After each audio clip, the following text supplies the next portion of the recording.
ये सर्वज्ञ शासन नमस्तु शासन जयवंतो वितराग श्रवण संस्कृति। भगवान सर्वज्ञ देव ने अनंत धर्मात्मक वस्तु के वस्तुत्व को जान करके जगत के प्राणी मात्र पर महत उपकार किया। एक मां जगत में जिन वाणी ही आश्रयभूत है, जो कि आज सत्यार्थ का बोध कराने वाली है। वीतराग वाणी के अभाव में कोई भी प्राणी सम्यक बोध, सम्यक बुद्धि और सम्यक विचार को प्राप्त नहीं होता। लोगों ने अपने अपने चिंतनों के माध्यम से ऐसे ऐसे कुछ शास्त्रों की रचना की, जिनमें चिड़िया से लेकर के मनुष्यों तक का विघात करने को धर्म लिख दिया। कबूतर की बलि, चिड़िया की बलि, भैंसे की बलि, नरमेध यज्ञ, अश्वमेध यज्ञ, गोमेध यज्ञ, जिस गाय को पवित्र माना जाता है उस गाय तक का हवन कर दिया। उन्हें शास्त्र कहा जा रहा है, उन्हें शास्त्र कहा जा रहा है। मित्र, वे शास्त्र कैसे जो शस्त्र से भी खोटे हों, जो पुरुष हमारी बात नहीं स्वीकार करे उसको तलवार के द्वारा नष्ट कर देना, इस प्रकार की बातें जहां लिखी हों, वो शास्त्र कैसा हो सकता है? मित्र, सर्वप्रथम वक्ता वही होता है जो वीतरागी होता है, हितोपदेशी होता है, जिसने सर्वज्ञता को प्राप्त कर लिया है।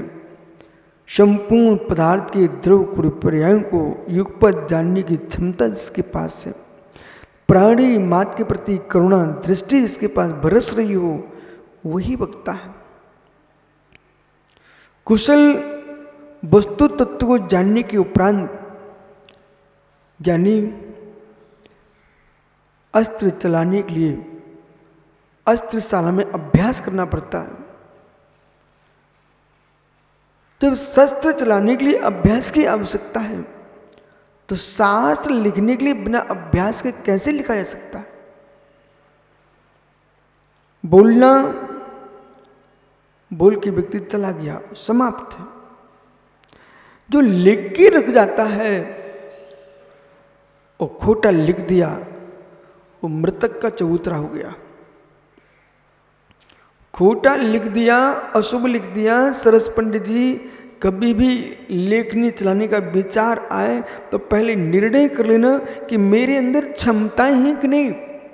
मृतक का चबूतरा न बन जाए मेरे द्वारा लिखित पुस्तक। मृतक के चबूतरे के से तात्पर्य मेरा ये है कि जैसे कि किसी व्यक्ति के यहाँ चाहे श्वान खत्म हो जाए, चाहे इंसान खत्म हो जाए, चाहे हाथी खत्म हो जाए, घोड़ा खत्म हो जाए, यदि आपने उसके शरीर को नीचे जमीन में गाड़ करके और मैं तो उस पर चबूतरा बना दिया है, लोगों को नहीं मालूम इसमें श्वान गड़ा है कि इंसान गड़ा हुआ है, लेकिन लोग तो उस पर धोख मारना प्रारंभ कर देते, नमस्कार करना प्रारंभ कर देते हैं। अरे ज्ञानियों, मस्तक टेकने के पहले एक बार सोच तो, विचार तो कर लो और पूछ लो, जगत में प्रश्न कर लो कि ये जो चबूतरा बना है ये किसके ऊपर बना हुआ है? को देव है कि दानव है, सिंह है कि शुकर है कि मनुष्य है? ये किसके ऊपर चबूतरा बना हुआ है? कि मात्र चबूतरे का आकार देखा कि प्रणाम करना प्रारंभ किया। जैसे ज्ञानी पुरुष चबूते के आकार को नमस्कार नहीं करता मित्र, वह ये खोज करता है ये चबूतरा बना किसका है। इसी प्रकार से प्रेस में प्रकाशित हाथों से लिखित पोथियों के आकार को देख करके, शास्त्र मान करके स्वीकार नहीं करना चाहिए मित्र। पोथियों को देख करके, प्रेस में छपे ग्रंथों को देख करके, मात्र ग्रंथ के आकार को देख करके प्रणाम नहीं करना, ग्रंथ के अक्षरों को देख करके स्वीकार नहीं करना है। जिस ग्रंथ को तुम देख रहे हो उसके अंदर अहिंसा परम ब्रह्म की व्याख्या है कि नहीं, जगत के प्राणी मात्र के प्रति करुणा दृष्टि है कि नहीं, सत्यार्थ का बोध है कि नहीं, ज्ञानियों 7 तत्व 50 का 6 द्रव्य 6 जीवन काय की रक्षा की व्याख्या इसमें है कि नहीं। मित्र, यदि तत्व दृष्टि नहीं है, पंडित जी मैंने सुन लिया आपने कहा बीजाक्षर अक्षर घृत है, अक्षर घृत है। दादा गोपाल दास जी इन्होंने एक प्रश्न किया धीरे से, बोले बीजाक्षर अक्षर घृत है, अक्षर घृत है, घृत तो घृत ही है, लेकिन घृत को देख करके हम ये भी देखेंगे इसमें तला क्या गया है, पूरी तली है कि पापड़ तले हैं कि मछली तली है, पूरी तली है पापड़ तले हैं कि मछली मुर्गे तल दिए हैं, मैं ये भी तो देखूंगा। दूर से घी की सुगंध देके खाने मत पहुंच जाना, घृत की सुगंध देख करके तुरंत मुख मत भर लेना, उसमें यह देखना इसमें पूरे पापड़ है कि कोई जीव को तल दिया है। ऐसे पंडित इधर देखो मित्र, यानी ऐसे आपने बीजाक्षर शब्द का प्रयोग किया, हम उस बीजाक्षर को घृत के पास लेके जा रहे हैं। जैसे घृत में क्या तला जाता है उसे देख करके देखना चाहिए, ऐसी बीजाक्षरों से गाली लिखी है कि जिनवाणी लिखी है कि हत्या लिखी है कि रक्षा लिखी है, ये देखना चाहिए। ओहो, ऐसा नहीं है कि बीजाक्षर है तो बीजाक्षर है, घृत में मुर्गा तल दिया है तो क्या खाने जाओगे क्या आप। ऐसे मित्र जिन अक्षरों से कूट लेख लिखे हुए हैं, जिन अक्षरों से कोई दीक्षा लेने जा रहा है उसमें लिख दिया दीक्षा लेने से भ्रष्ट हो जाएगा, नरक चला जाएगा, पंचम काल में दीक्षा नहीं लेना चाहिए, ऐसा किसी ने लिख के रख दिया तो क्या संपूर्ण श्रवण परंपरा का नाश हो जाएगा। आपको मालूम इन अक्षरों से लोग कितने अनर्थ कर रहे हैं। अभी कुछ दिन पहले देश में बहुत हंगामा हुआ था कि एक व्यक्ति ने ये लिख के रख दिया कि जैनी निशाचर हैं, राक्षस हैं। तो मेरे मित्र उनके अक्षरों के प्रयोग करने से क्या वो शब्द जिनवाणी हो गए क्या।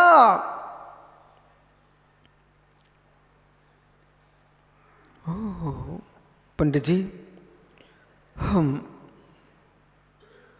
उस दर्शन में अपनी दृष्टि को रखे हैं जो ये नहीं देखता है कि क्षत्रिय है कि ब्राह्मण है कि जैन है, वो ये देखता है गुण जिसके पास है उसे मैं नमस्कार करता हूँ। चाहे क्षत्रिय कुल में जन्मा हो, चाहे ब्राह्मण कुल में जन्मा हो, जैन कुल में जन्मा हुआ हो, मित्र जिसने जिन शासन की आज्ञा को स्वीकार किया है, जिन लिंग को धारण किया है, हमने उसको प्रणाम किया है। और इन कुलों में होने पर भी अशुभ कर्म किया है उसे मध्यस्थ रहा है।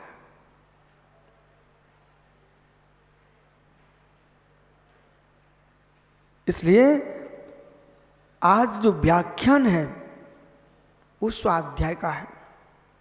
आज की जो गाथा है वो स्वाध्याय की गाथा है। अब किसी ने नियम तो ले लिया, बैठो दादाजी, नियम तो ले लिया मैं स्वाध्याय करूंगा। मित्र, नियम दिलाने वालों को यह भी नियम दिलाना पड़ेगा कि स्वाध्याय तो आप करें, लेकिन किसका करें। किसी युवा को तुमने नियम दे दिया 21 वर्ष के युवा को तुमने नियम दे दिया स्वाध्याय करो, पर ये नहीं बताया कौन सा शास्त्र पढ़े। उसने जाकर के ऐसे पुस्तकें पढ़ डाली जिन पुस्तकों को पढ़ने से भारत देश का ही नाश का विचार आ गया। सुनिए ध्यान से आप मित्र, सामने शिक्षा देना वो विचार अलग मस्तिष्क में जाते हैं। एकांत में बैठ करके पुस्तकों को पढ़ना, वे सीधे के सीधे अक्षर वो अर्थ दूसरा कोई है ही नहीं है, उसके मस्तिष्क में टकरा रहे हैं। और जैसा जैसा पढ़ता जाता है उसके विचार बदलते चले जाते हैं। वो मालूम चला जो भारतीय संस्कृति की रक्षा करने वाले व्यक्ति का बेटा था, वो हमारे भारत के इतिहास को ही नाश करने के लिए खड़ा हो गया। पंडित जी, जो गाय प्याज के खेत में जाए वो प्याज खा के आए, वो आपको नहीं मालूम हो तो अपने दादा गोपाल दास जी बैठा है यहाँ पर, बैठे ना, वो उनको पूछना, यदि गाय प्याज के खेत में खाना खा के आती, भोजन करके आती, चर के आती ना, जिस दिन दूसरे दिन तुम उसका दूध देखना, गाय के दूध में जो सुगंध गंध आती प्याज की। पंडित जी, यदि गाय ने मल खाया है ना, मल, तो मल की गंध आने लगती दूध में। पंडित जी इधर देखो मेरी तरफ, यदि आपने अनार का रस पिया है, अनार का रस पिया है, दूसरे दिन तुम सोच जाना अपना मल देखना कैसे निकलता है। पंडित जी, दूध मलाई खाइए, दूध पिया आपने, रबड़ी खाइए, दूसरे दिन जाना आप और देखना मल कैसा निकलता, गोरा निकलता है। जैसा खाता है वैसा मल निकलता है। मित्र, गाय को जैसा दाना खिलाओ वैसा स्वादिष्ट दूध निकलता है, परंतु ध्यान दो, गाय के मुख में गया प्याज का टुकड़ा गाय के दूध में प्याज की गंध भर दिए। ये पूछो सत्य है कि नहीं? जिस घर में गाय भैंस हो उसको पूछना, जैसा घास खाती है दूध में, इस समय वर्तमान में जो दूध आ रहा है वो पतला पतला आ रहा है। बोले क्यों? क्योंकि हरी घास खेत में जो चरने गाय जा रही हैं उनका दूध तुमको पतला मिलेगा। जो घर में बंधी गाय भूसा और दाना खा रही हैं उनका दूध तुमको गाढ़ा मिलेगा। ये बात भी जानना चाहिए। अब आगे चलते हैं। जैसा गाय ने भोजन किया वैसा दूध का स्वाद आता है। ऐसी व्यक्ति जैसी पुस्तक पढ़ता है उसके उपदेशों में उसका स्वाद आने लगता है। पढ़ने से व्यक्ति का भाषा बदलती है। इसलिए अनिल भैया, सामान्य जन को जिनकी क्षमताएं कमजोर हैं और जो गाय चर के भी दूध बनाना नहीं जानते, उन लोगों को बाहर की कोई पुस्तक नहीं देना। घास चर के भी दूध बनाने की योग्यता बैल में नहीं है, गाय में ही है। ऐसे जगत का कुछ भी पढ़ के आए आदमी और उसके अंदर तत्व की प्रूफ ना करके जिनवाणी बनाने की क्षमता हो, ऐसे आदमी को कोई भी पुस्तक दे दो कर लेगा अपना काम। लेकिन जिसके अंदर पाचन शक्ति नहीं है, कुछ लोग इतना गरिष्ठ खाते हैं, मालूम चला मालक पवन किशमिश खाए तो बेचारों को चबाने के लिए समय नहीं मिला। बोले अभी चबाऊंगा तो समय लग जाएगा, सीधी खाओ और खाने को मिलेगी। और मालूम चला दूसरे दिन सोच को गया, मल में किशमिश की किशमिश दिख रही, चिरौंजी के चिरौंजी दिख रहे, मुनक्के के मुनक्के दिख रहे, बादाम का बादाम के पीस पड़े हुए हैं, सीधे के सीधे। मतलब इसकी पाचन शक्ति कितनी कमजोर है और कितनी जल्दीबाजी से भोजन करने वाला है। ऐसे व्यक्ति को तुम कितनी सुंदर खिला देना, उस शरीर में लगेगी नहीं। क्यों? सब बाहर निकल गया। ऐसे जो लोग जैसा पढ़ने लगते हैं वो वैसे ही बोलने लगते हैं, ऐसे लोगों को भी कोई पुस्तक देना ही मत। क्यों नहीं देना? अरे कहाँ क्या लिखा था, और ज्यों का तुम बोल दिया, मित्र ये तो युद्ध करा देगा। देश में सांप्रदायिक दंगे भड़का देगा। आवश्यकता सांप्रदायिकता फैलाने की नहीं है, आवश्यकता देश में सद्भावना फैलाने की है। और सद्भावना के लिए जो जो लिखा है वो कहना आवश्यक नहीं है, वही कहना चाहिए। सीधा घी पिलाओगे तो आदमी मर जाएगा, और रोटी में घी लगा के दोगे तो स्वस्थ रहेगा। सीधा बूरा खाओगे कितने समय खा पाओगे, जी नहीं पाओगे। लेकिन वही प्रयोग करके खाते हो तो तुम खा लेते हो। सीधा नमक खाओगे तो क्या करोगे, कितना खा पाओगे, वही साग में डाल के खाते हो तो खा लेते हो।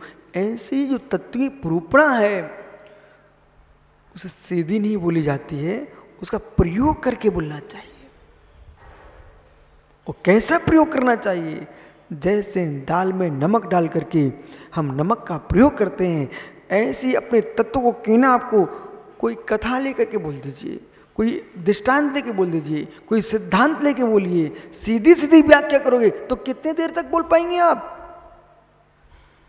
सीधी व्याख्या इतनी सी है अनिल भैया, जीव अन्न है, पुद्गल अन्न है।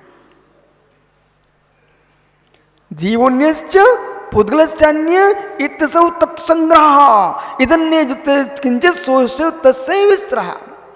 जीव जुदा, पुद्गल जुदा, यही तत्व का सार, शेष सभी इसी का विस्तार। रामायण कितनी सी है,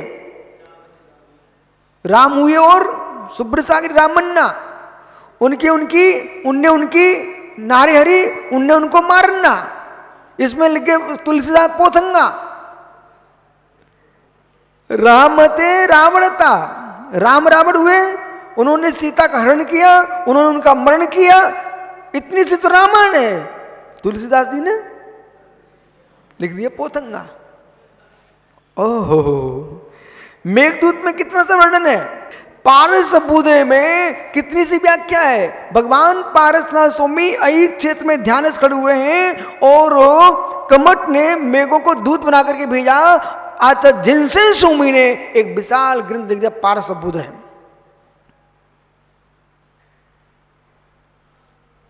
ग्रंथ के लेखन के लिए उसकी कला के लिए अलग ग्रंथ हैं। काव्य, अलंकार, साहित्य, छंद, इन सबको जानेगा इतिहास, तब कहीं ग्रंथ लिखा जा सकता है।